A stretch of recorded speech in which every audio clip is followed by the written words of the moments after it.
안녕하십니까. 서로연 교육센터의 김윤숙입니다. 박재입니다. 오늘 사실 제가 아침에 저희 딸한테 이제 혼을 냈었는데, 저희 딸이 초등학교 들어가고 그래서 그런지 몰라도 이렇게 거짓말들이 늘었어요. 그러니까 숙제를 다 안 했는데 했다고 한다거나, 분명히 뭐 페이지가 8페이지까지 숙제였는데 7페이지까지라고 하거나, 네. 이런 거짓말이 늘었더라고요. 그래서 이제 아침부터 전쟁 아닌 전쟁을 치르고 나왔는데, 가만히 생각해보면 거짓말은 사실 뭐 거짓말을 한 번도 안 하는 사람도 없고 이랬지만, 치매 어르신에게 있어서도 거짓말이 굉장히 문제가 많이 되는 것 같아요.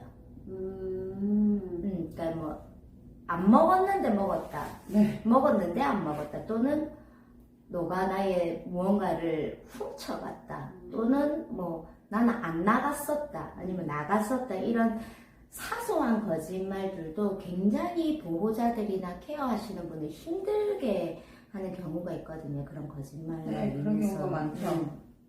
근데 이게 너무 극과 극인 비교가 될 수 있겠지만, 저희 딸 같은 경우는 거짓말이 많습니다. 그렇죠. 이거는 이제 내적으로 보면 아무 이상이 없는 저희 딸은 거짓말이 많고요. 근데 치매 환자 중에 작화증이 있어요. 그게 이제 우리가 흔히 아는 거짓말인 건데, 그분들은 거짓말이 아닌 거예요. 그렇죠. 예를 들어서 머리에 그 기억을 연결하는 신경에 이상이 생겨서 생기는 게 작화증이거든요. 네네. 그러니까 이분은 기억과 기억을 연결해 주는 것 사이에 이상이 있기 때문에 분명히 거짓말이 아니에요. 그렇죠. 네. 본인 입장에서는 네, 거짓말이 아니죠. 이분은 분명히 나갔어요. 언제? 작년에 나갔을 수도 있고 어제 나갔을 수도 있고, 연결하는 시간을 연결하는 게 고장이 났다거나, 아니면 뭐 촉각이 고장이 났다거나, 그런 거에 의해서 거짓말을 하시는 거지, 사실은 내가 거짓말을 해야지 하고 생각하면서 거짓말을 하시는 분이 없어요. 네, 맞습니다. 그래서 굉장히 힘든 일임에도 불구하고 조금 이 부분을 정확히 알고 계셔야지 보호자분들이나 아니면 케어하시는 분들이 좀 수월해지실 것 같아요. 그 대표님 말씀에 있어서 이제 조금 더 설명을 드리자고 하면, 이제 치매 환자분들은 장기 기억, 예전에 있었던 기억은 잘 하십니다. 하지만 단기 기억, 어제 있었던 일, 아니면 뭐 그 일주일 전에 있었던 일, 이런 데에 있어서의 기억은 잘 못 하시거든요. 그래서 가지고 계시는 장기 기억과 그 다음에 그 단기 기억이 이게 이어지지 않기 그렇죠. 때문에 발생하는 현상이라고 보시면 되거든요. 네. 실질적으로 대표님 말씀처럼 나갔어요. 아주 옛날에.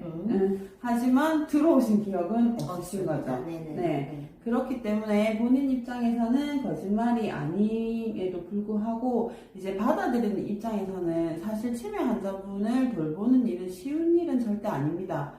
저도 경험을 해보고, 그 다음에 주위에 돌봄을 진행하시는 선생님들을 보면, 억울할 때도 있죠. 많이요. 네. 억울할 때도 있고, 지치시기도 한 일임에는 사실 틀림이 없습니다. 근데 그럼에도 불구하고 저희가 항상 이런 부분들을 강조하고 얘기하는 건, 치매 환자분들이 치매에 걸렸다고 해서 당장 몸을 쓰실 수 없다거나, 그 다음에 뭐 아무 기억을 못 하시거나 그런 질환이 아니기 때문에 옆에서 어떻게 돌보아주느냐가 사실은 굉장히 큰 부분 중에 하나거든요. 맞습니다.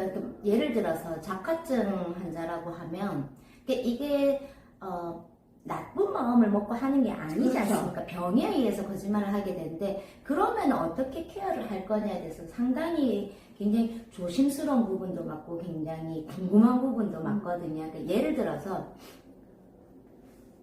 밥 줘. 나 밥 안 먹었어. 근데 보통 어머 어르신 방금 먹었잖아요. 그러면 사실은 싸움이 되는 겁니다. 그렇죠. 난 내 기억에는 먹은 기억이 없어요. 그리고 심지어 그 어르신 입장에서는 배가 고파. 근데 자꾸 먹었다고 하면 이제 거친 말이 오가면서 서로 그렇죠. 마음이 상하기 때문에, 네네. 예를 들어서 밥 줘. 배고파. 너 왜 뭐 지난달부터 나 밥을 안 줘? 이렇게 하면 어떻게 해야 될까요? 그런 경우에는 실질적으로 이제 치매 환자분들을 돌보고 계시는 부분에 있어서 많은 분들이 그런 어려움을 말씀을 하시거든요. 그러실 경우에는 또 밥을 드릴 수는 없죠. 그쵸. 네. 소화계 쪽에 남들 약해져 있으니까. 네, 그러면 이제 간단하게 섭취하실 수 있는 뭐 간식이라던가 아니면 뭐 사탕 뭐 이런 것들로 네, 어르신 식사 준비할게요. 그동안에 잠깐만 이거 드시고 계세요 하면서 이제 주의나 아니면 집중을 다른 쪽으로 옮길 수 있게끔 하시는 게 나름의 예방책이라면 예방책일 수 있겠네요. 맞습니다. 이게 뭐 간단하게 드실 잠깐 입에 무언가를 그렇죠. 들이는 것과 마찬가지로 뭐 그러면서 우리 식사하기 전에 간단하게 뭐 산책 한번 그렇죠. 하고 올까요? 아니면 TV라도 하나 볼까요? 네네. 뭐 이 활동 하나 해볼까요? 이렇게 주의를 돌려주시는 게 중요하다고 했는데 여기서 포인트는요. 단순히 주의를 주는 게 문제가 아니라 이 어르신의 치매 어르신 즉 jak화증을 가지고 계시는 어르신의 말을 인정한다는 게 내포되어 있거든요. 네, 그런 맞습니다. 것들이 굉장히 어르신들한테 중요하게 다가온다고 하더라고요. 네, 본인이 말씀하신 부분에 있어서 나 밥 줘 이랬는데 네 산책해요. 그러면 안 된다는 거죠. 네, 맞습니다. 네, 밥 먹기 전에 산책해요. 뭐 이거 그렇죠. 네, 그러니까 그 어르신들도 분명히 거짓말이 아니라는 거를 우리가 알고 있다는 걸 조금 표현해줄 필요가 있는 것 같아요. 그 치매 돌봄에 있어서 가장 중요한 건 저희가 누누이 말씀드리지만 그 환자 중심의 돌봄을 진행해야 된다라고 말씀을 드리거든요. 그러니까 그런 부분이 내포되어 있는 것 같아요. 맞습니다. 그래서 사실 정말 힘들고요. 어렵고요. 때로는 정말 저기 발끝에서 이렇게 무언가가 쑥 하고 올라오는 일도 비일비재합니다. 그럼에도 불구하고 우리가 이런 마음을 계속 가지고 있으면은 조금은 더 수월하게 케어하시는 분도 조금은 더 낫지 않을까 하는 생각에서 저희가 계속 말씀드리는 부분입니다. 네, 그 치매 환자를 돌봄에 있어서는 인격적으로 그리고 또 육체적으로 당연히 힘든 일임에는 틀림이 없고 그리고 조금 전에도 말씀드렸다시피 어떤 돌봄을 받느냐에 따라서 이 어르신의 상태가 좋아지고 나빠지고를 극명하게 확인할 수 있는 부분이거든요. 제가 아시는 의사분께서 말씀하시더라고요. 예를 들어서 치매 환자분이 나 밥 줘. 밥을 먹고 나서 밥 줘. 라고 얘기했을 때 어떻게 해야 되나요? 라고 그 질문을 드렸더니 이 의사분이 하시는 말씀이 어르신이 밥을 달라고 해서 문제가 될 게 뭐가 있느냐는 거죠.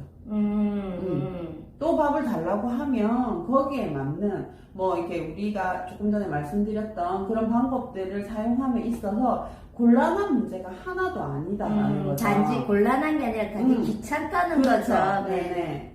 그러니까 그런 부분들을 조금 더 새기시면 이게 어르신 또한 조금은 존중받으면서 그리고 본인한테 있어서 그리고 돌봄하시는 분에 있어서 좀 저희가 마음이 귀찮아요, 솔직히. 그런 부분들이 이제 짜증으로 이어지는 거고 그렇다 보면 또 정신 이상 행동이나 이런 것들이 많이 발생이 되는 부분이거든요. 조금만 내려놓으시고 그리고 조금 이해할 수 있는 보듬을 수 있는 그런 돌봄을 하셨으면 좋겠습니다. 그렇죠. 저희도 그랬으면 좋겠고 아마 제 생각에는 다음 주부터는 조금 더 저희가 활동 위주로 갈 것 같아요. 그런 요청이 많이 오셔서 치매 어르신 제가 했을 때 치매 어르신과 어떤 활동을 할 거가 이런 위주의 유튜브를 조금 찍어볼까 합니다. 그러면 다음 주에도 많은 시청 바랍니다. 감사합니다.